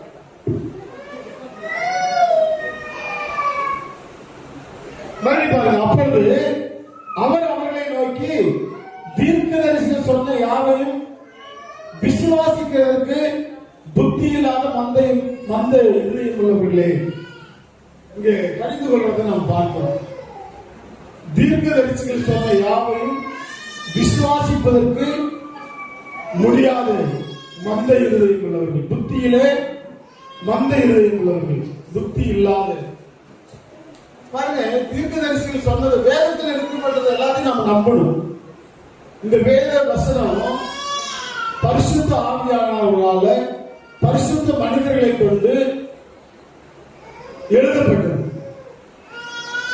இந்த வசனங்களை நம்ம அப்படியே விசுவாசிக்கணும், ஏற்றுக்கொள்ளணும். இந்த வசனங்கள் தான் நம்முடைய வாழ்க்கையை சீர்படுத்துகிறது. இந்த வசனம் தான் நம்முடைய வாழ்க்கையை சரி பண்ணுகிறது. இந்த வசனம் தான் நம்ம கிறிஸ்துவுக்குள்ள வழி நடத்துகிறது. இந்த வசனத்தில் இல்லாத வேலையை தான் நம்ம நம்பக்கூடாது. வாழ்க்கையிலிருந்து வந்து ஒரு தூது சொல்றேன்னு சொன்னா கூட நம்ம நம்ப தேவையில்லை. ஆனா இந்த வசனத்துல இருக்கிறத நம்ம என்ன பண்ணணும்? அப்படியே நம்பணும். அல்லேலூயா. பாருங்க, இயேசு அவங்க கடிந்து கொள்றாரு, இருதயத்திலே புத்தி இல்லாத மந்த இருதயம் உள்ளவர்கள் அப்படின்னு. இயேசு கிறிஸ்து விதமாய் பாடுபடவும் மகிமையில் பிரவேசிக்கவும் வேண்டியதில்லையா என்று சொல்லி மோசே முதலிய சகல தீர்க்கதரிசிகளும் எழுதின வேத வாக்கியங்கள் எல்லாவற்றிலும் தம்மை குறித்து சொல்லியவைகளை அவர்களுக்கு விவரித்து காண்பித்தார். கைகளை தட்டி கர்த்தருடைய நாமத்தில் போனோம். நம்ம வேதத்துல படிக்கிறோம், கந்தேக மந்திரி விவரித்து சொல்றப்போ இயேசுவை ரட்சகராக ஏற்றுக்கொண்டார். அந்த சிறைச்சாலை காவலன் பேரு பவுல் அவருக்கு விவரித்து சொல்றப்போ அவனும் இயேசுவை ரட்சகராக ஏற்றுக்கொண்டார். இன்னைக்கு நம்ம வசனத்தை விவரித்து தான் சொல்லணுமா ஒழிய புது புது கதைகளை சொல்ல வேண்டிய அவசியம் இல்லை. வேத வாக்கியமே போதுமானது. சில பேர் இன்னைக்கு புது புது ரகமா சொல்றாங்க, நான் செத்து பரவாம போனேன், ஆண்டவர் மறுபடியும் என்ன ரிட்டர்ன் அனுப்பிச்சிட்டாரு, அதனால நான் வந்து உங்களுக்கு சொல்றேன் அப்படின்னு. அது வந்து அப்படி சொன்னா அது தேவையில்லைன்னு வேதாகம் சொல்லுது. லூக்கா புத்தகத்துல பாத்தீங்கன்னா அந்த ஆபிரகாம் கிட்ட அந்த ஐஸ்வர்யம் சொல்லுவாங்க. வேத வாக்கியங்களை சொல்றதை விட இங்கிருந்து செத்தவங்களை யாராவது ஒருத்தர் போய் சொன்னா அவர்கள் விசுவாசிப்பார்களே அப்படின்னு. அதுக்கு அங்க ஆபிரகாமுடைய வார்த்தை மோசேயும் ஆனவங்களும் அங்க இருக்கு. அவங்கள விசுவாசிக்கிறீங்கன்னா செத்ததுல இருந்து ஒருத்தர் போய் சொன்னா கூட அவங்க என்ன பண்ண மாட்டாங்க, விசுவாசிக்க மாட்டார்கள். அது மறுக்கப்படுது பாருங்க. ஒருவேளை அப்படியே இருந்தா கூட நம்ம அதே தான் சந்தேகப்படணும். வேத வாக்கியங்களை நாம ஒருபோதும் சந்தேகப்படக்கூடாது. இயேசு மோசே முதல் எல்லா தீர்க்கதரிசிகளாலும் அவரால் சொல்லப்பட்ட, அவரை குறித்து சொல்லப்பட்ட வார்த்தைகளை எடுத்து பேசுறார். பேசி பாருங்க. அத்தருணத்திலே 28வது வசனம், தாங்கள் போகிற கிராமத்துக்கு சமீபமானார்கள். அப்பொழுது அவர் அப்புறம் போகிறவர் போல் காண்பித்தார். அவர்கள் அவரை நோக்கி, நீர் எங்களோடு தங்கிடும், சாயங்காலம் ஆயிற்று, பொழுதும் போயிற்று என்று அவரை வருந்தி கேட்டுக்கொண்டார்கள். அப்பொழுது அவர் அவர்களுடனே தங்கும்படி உள்ளே போனார். பாருங்க, வெளிப்படுத்துற விசேஷத்துல ஒரு வசனம் இருக்கு. அதாவது ஆண்டவரை ஒருத்தர் ஏற்றுக்கொண்டார், நான் அவனோடு தங்கி என்ன பண்ணுவேன், போஜனம் பண்ணுவேன் அப்படின்னு சொல்றார். யார் ஏற்றுக்கிறாங்களோ பாருங்க, சகை வேகமா போய் அவனோடு இயேசுவை தேடி அவர் எப்படிப்பட்டவர்னு பார்க்க வழி தேடுறப்போ அங்க நின்று ஆண்டவர் சொல்றார், இன்றைக்கு இந்த வீட்டுக்கு ரட்சிப்பு வருது, நான் உங்க வீட்டுக்கு வர்றேன் அப்படின்னு. பாருங்க, ஆண்டவர் எல்லாருடைய உள்ளத்திலேயும் இல்லத்திலேயும் வாசம் பண்ண விரும்புகிறார். யார் திறந்து கொடுக்கிறீங்க, யார் அன்போடு ஏற்றுக்கொள்கிறீங்க. ஆண்டவர் வந்தாவே அந்த ஆசீர்வாதம் தான். பேதுருவுடைய மாமி வீட்டுக்கு போனார், அவருடைய ஜுரம் நீங்கிட்டு. சகேயுடைய வீட்டுக்கு போனார், அவன் தன் ஆஸ்திகள் எல்லாம் ஏழைகளுக்கும் தன் சொத்துல பாதியையும் கொடுத்து அவன் மனம் திரும்பினான். அந்த வீட்டுக்கு ரட்சிப்பு வந்தது. அந்த நிறைய வீட்டுக்கு, அந்த சிறுவன் யவீரன் வீட்டுக்கு போனார், மரித்த அவருடைய மகள் உயிரோடு எழுப்பினார். அல்லேலூயா. இன்னைக்கு உங்க வீட்டுக்கு இயேசு வர விரும்புகிறார். யாரெல்லாம் ஏற்றுக்க விரும்புறீங்களோ, அதாவது யாரெல்லாம் அவரை இன்னும் மகிமைப்படுத்த கனப்படுத்த விரும்புகிறீங்களோ அவர்கள் உள்ளத்திலே அவர்கள் வீட்டிலே ஆண்டவர் மேலும் மேலும் ஆசீர்வதிக்க வல்லவராக இருக்கிறார். இவங்க அன்போடு ஏற்றுக்கிட்டதுனால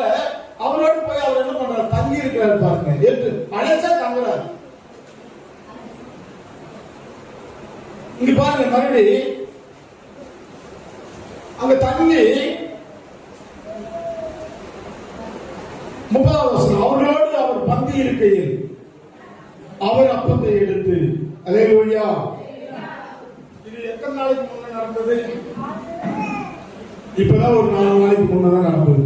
அல்லேலூயா. இப்ப ஞாயிற்றுக்கிழமை சாயந்தரம் பேசுறாங்க, இரவு விடிய, அதாவது இருட்டாகிற சமயத்துல பேசுறாங்க. சனி வெள்ளிக்கிழமை மரிச்சாரு, சனி கல்லறையில அடக்கம் பண்ணப்பட்டிருந்தாரு, ஞாயிற்றுக்கிழமை உயிரோடு எழுப்பிட்டாரு.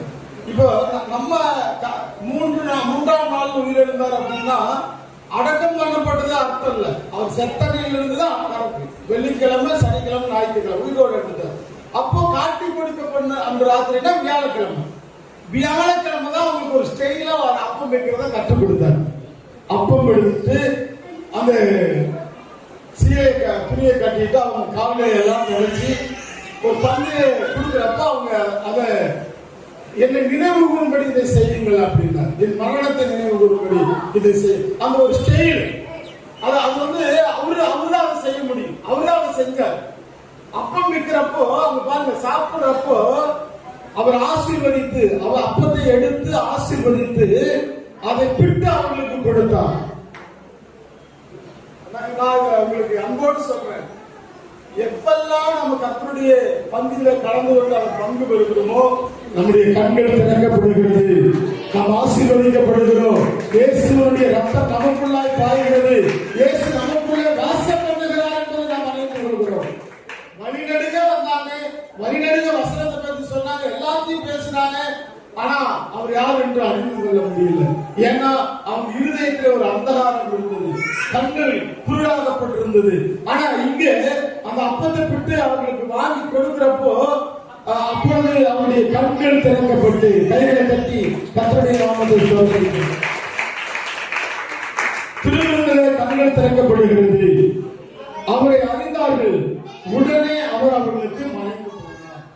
இயேசுவை பார்த்த உடனே அவர் மறைந்துட்டார். இப்ப பாருங்க, என்னன்னா அப்பம் விற்கும் பொழுது கண்கள் திறக்கப்படுகிறது, அப்பம் விற்கும் பொழுது இயேசுவை நாம அறிந்து கொள்கிறோம். அதனாலதான் சபை குடி வருவதை விட்டு விடுவது போல நாம் விட்டு விடக்கூடாது. அல்லேலூயா.